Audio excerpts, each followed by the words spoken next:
नमस्कार, मी राहुल रणदिवे, दैनिक जनमत सोलापूरसाठी. आपण सोलापूरचा विकास हा कार्यक्रम घेत आहे आणि ह्या कार्यक्रमामध्ये आपण रेस्ट हाऊस मध्ये आलो आणि या रेस्ट हाऊस मध्ये शिवसेनेचे सगळे शिवसैनिक एकत्र आलेत. नेमकं कुठला बॉम्ब उडणार आहे अवघ्या 4 महिन्यात हे बघू म्हण आपण. नेमकं काय घडामोडी घडा लागली आहे काय नाही मला सांगा साहेब, कशाची बैठक होती? इलेक्शन झालं, सगळे आपले शिवसैनिक सगळे चांगलं काम केले जिल्ह्यामध्ये. म्हणजे एक समपरिवार व्हावं, कुठंतरी समपरिवाराला बसावं या दृष्टिकोनातून सगळ्यांना बोलवलं. आज प्राथमिक चर्चा झाली. समपरिवाराची तारीख ठरल्यानंतर आपल्याला कळवतो. साहेब, शिवसेनेची कुचुंबना व्हायला लागली असं तुम्हाला वाटतंय का? नाही, अजिबात नाही. शिवसेनेचा कुचुंबणा कोणी करू शकत नाही. शिवसेनाच उलट सगळ्यांचा कुचुंबणा करते. भाजप आणि शिवसेना या 4 महिन्यामध्ये एकत्र राहतील असं वाटतंय तुम्हाला? 100% एकत्र राहून 4 महिन्यात नाही, अजून 40 वर्ष एकत्र राहतील. काय शंका वाटत काय? दोघं मिळून सरकार चाललंय, चांगलं चाललंय. सगळे दोघं मिळून एकत्र निर्णय घेतात. आमचे तिन्ही नेत्यांचं एकमत आहे. फडणवीस साहेबांचं, शिंदे साहेबांचं, सुनेत्राताईंचं, सगळे तिघं मिळून एकत्र मिळून चांगलं काम करतायत. महाराष्ट्राला पुढे नेत आहेत. मग वांदा व्हायचा का प्रश्नच नाहीये. आता शेवटी खाली काय तर थोडं बहुत टोबरे असते. घरात तुमचे 2 मुलं आहेत, ते भांडतात ना एकमेकाला. लगेच दोन्ही मुलं बाहेर काढता का तुम्ही घरात? असं नसतं ते. दोन मुलं असले तर भांडणं होत असतात मुलांचे. त्यासाठी दोन्ही मुलांना समजून सांगण्यासाठी हे बैठक होती असं मेत्रे साहेब म्हणतात. त्याबद्दल बैठक होती असं मी म्हणलो नाही. मी काय म्हणलो तुमच्या लक्षातच आलं नाही. तुम्ही म्हणला की वा असं काय म्हणत सगळं चांगलं चाललंय. पक्षाचे खालच्या पातळीवर जे असते पदाधिकाऱ्यांचं देवाणघेवाणीचा विचार होतो. ते सगळं संघटन बांधणीवर चर्चा केली आम्ही. ती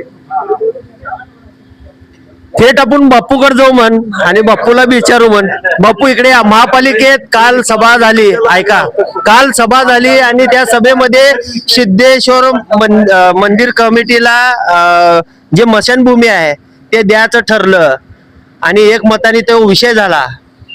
आणि गेस्ट हाऊस मध्ये आम्ही पक्षाचे आणि काही मित्रपरिवार एकत्रित आलो होतो. महापालिकेतला विषय राहुलजी, मी तुम्हाला सविस्तर महापालिकेत सगळा जे काही वृत्तांत झालाय ते सगळा सांगतो. इथं आता आम्ही एकत्रित आलो होतो चहा पाणी करण्याकरता. ह्याच्या पलीकडे इथं कोणतीही काही बैठक झालेली नाही. बापू सांगा काय तर. सांगतो ना तुम्हाला सविस्तर सांगतो. हा, मला सांगा साहेब, इकडे जाऊ साहेबाकड. काय होती बैठक? बरेच दिवस झालं आम्ही इलेक्शन मध्ये सगळेच व्यस्त होतो. बऱ्याच जणांच्या भेटीगाठी झालेल्या नव्हत्या. आमच्या पक्षांतर्गत हितगुजांची चर्चा होती. आम्ही सर्व पदाधिकारी एकत्र येऊन एकमेकांचं काय चाललंय काय नाही याच्याबद्दल चहा पाण्याची बैठक, याच्यापेक्षा वेगळं काही नव्हतं. आणि आपल्याला ज्यावेळेस काय वाटेल त्यावेळेस आम्ही नक्की काय असेल त्यावेळेस देऊ. पण आता नसताना कशाला काहीतरी काढताय? आणि तुमच्या मनात जे ते 100% काय नव्हतं एवढं होतं. म्हणजे आपल्या मनात काय होतं हे ते म्हणतात की काही नव्हतं. मेत्रे साहेब, मला सांगा, अक्कलकोटचं राजकारण कसं असणार आहे आता?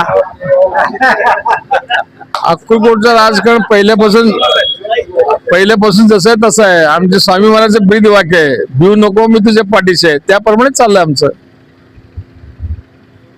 विकास आणखी व्हावं असं तुम्हाला वाटतंय का तिथं? 100% विकास वाटणार. विकास कोणाला नको आहे साहेब? गावामध्ये घर तिथं नळ ही मोदी साहेबांची संकल्पना होती. प्रत्येक घरामध्ये नळ द्यायचं.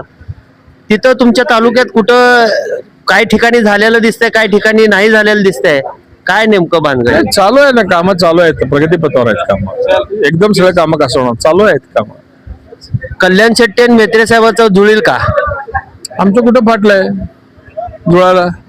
तो पहिल्यापासून आमचेच, आम्ही दोघं एकत्रच आहे पहिल्यापासून. बोला की.